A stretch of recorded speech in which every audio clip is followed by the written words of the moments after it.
안녕하세요. 킴킴 변호사의 호변입니다. 네, 안녕하세요. 킴킴 변호사의 김변입니다. 저희가 이제 형사사건을 많이 하는 변호사들인데 만약에 형사사건을 했어요. 유죄가 나왔어.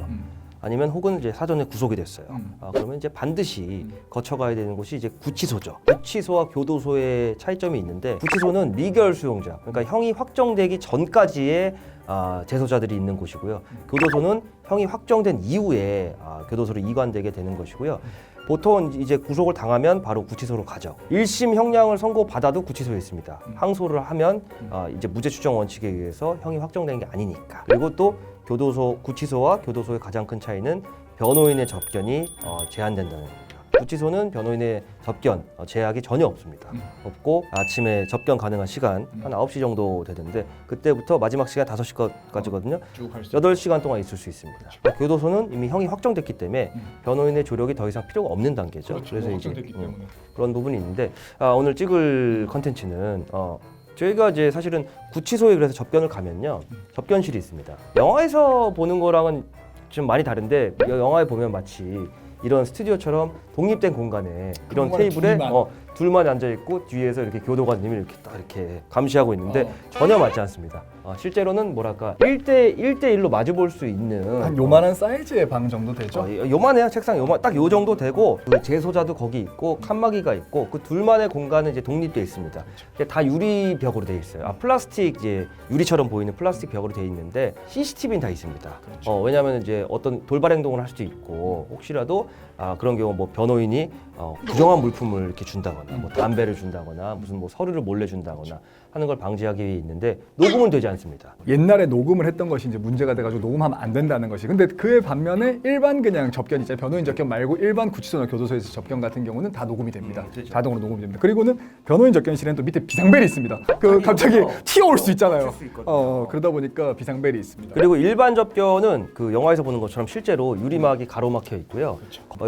여기서 얘기를 하면 소리가 이제 통해서 저쪽으로 가는 거여서 약간 소리가 멀게 들리죠. 근데 대화하는데 지장이 없고 그 변호인 접견과 일반인 접견의 가장 큰 차이는 시간 제약이라고 할 수 있는데 시간 제약이 있죠. 보통 10분 내외로 이제 그죠? 보통 경우에 따라 가지고 10분 내외로 이제 정해지는 부분이고요. 그리고 접견이 일반 접견 있잖아요. 뭐 가족분 접견이든 친구 친구 접견이든 접견이든. 하루에 한 명만 됩니다. 지금은 코로나기 때문에 요즘 같은 경우는 뭐 한 주에 한 번 된 적도 있고 요새, 두 주에 한 번 된 적도 있고 뭐 그랬었는데 코로나 때문에 그 변호인 접견도 일반 접견실이 아까 유리로 차단돼 있다 그랬잖아요. 근데 변호인 접견실은 뚫려 있는 공간이어가지고 이제 그 혹시라도 바이러스가 옮길 가능성이 있어서 일반 접견실에서 진행을 한동안 했고 근데 여기서 우리가 변호사들이 저희가 얘기한 구치소에 마련된 변호인 접견실만 다 가봤지 실제 수용자들이 생활하는 수용실에는 들어가 보지 못했습니다. 저도 개인적으로 들어가 보지 못했고 한데 김변은 특별히 들어가 봤는데 혹시 제가 구속된 건 아니에요.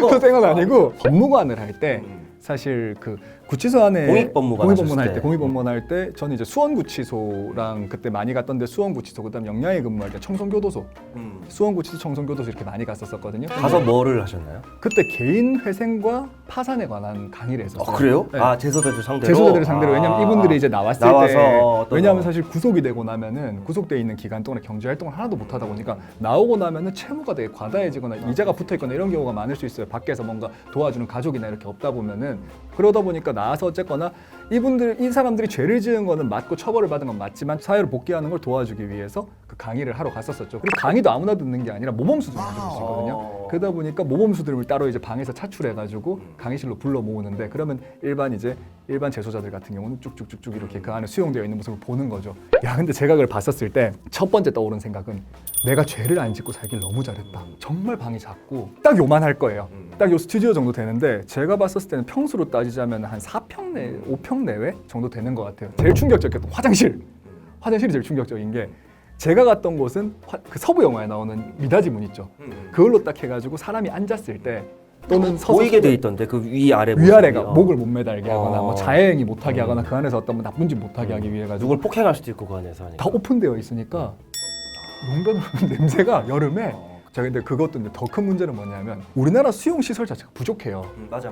수용 시설이 부족하다 보니까 원래 같으면 거기서 자는 적정 인원이 잠을 자고 생활하는 적정 인원이 8인 정도가 맞는 방 사이즈라고 했었을 때 12명까지 자는 거예요. 이렇게 눕고 여기 있고 위아래도 눕고. 근데 거기 제일 막내가 어디 자느냐? 화장실 앞이죠. 화장실 바로 앞에 자는 거죠. 저는 그리고 사실은 이제 기사나 또 변호인이 되면서 수용자들한테 얘기를 들어서 알고 있는데 구치소에 들어가게 될 때 신체 검사를 다 합니다. 그래서 혹시라도 위험한 물건이나 뭐 약품을 숨기고 들어오지 않을까 해서 이제 외관은 우리가 옷을 벗으면 다 알 수가 있죠. 남성 재소자들은 남성 교도관이, 여성 재소자들은 여성 교도관이 검사를 하는데 이제 가장 하기 싫은 것 중에 하나가 이제 항문 검사죠. 그거는 필수적으로 그거는 구치소 입소할 때 근데 그때 또 뭐 교도소 이동할 때 그때 그걸 일일이 막 그렇지 이동할 때도 그렇잖아. 민감될 때도 하지요. 그러니까 그러다 보니까 진짜 매 순간순간 멘탈이 나가는 거지. 그러다 보니까 저는 하여튼 거기서 제가 봤었던 것 가운데서 충격적인 부분들이 뭐 아까 화장실이라든가 또는 뭐 방에 이제 수용 인원이라든가 또는 뭐 검사를 하는 그런 것은 제가 직접 보지는 못했지만 뭐 이야기 들었던 거니까 이제 그런 부분들 봤었을 때 죄를 안 짓고 구속이 안 되길 정말 잘했다라는 생각이 들더라고요. 죄를 지었는데 지금 구속이 안 됐기 때문에 그걸 아니 죄를 안 지었다니까. 내가 뭘 구속될 죄를 지어.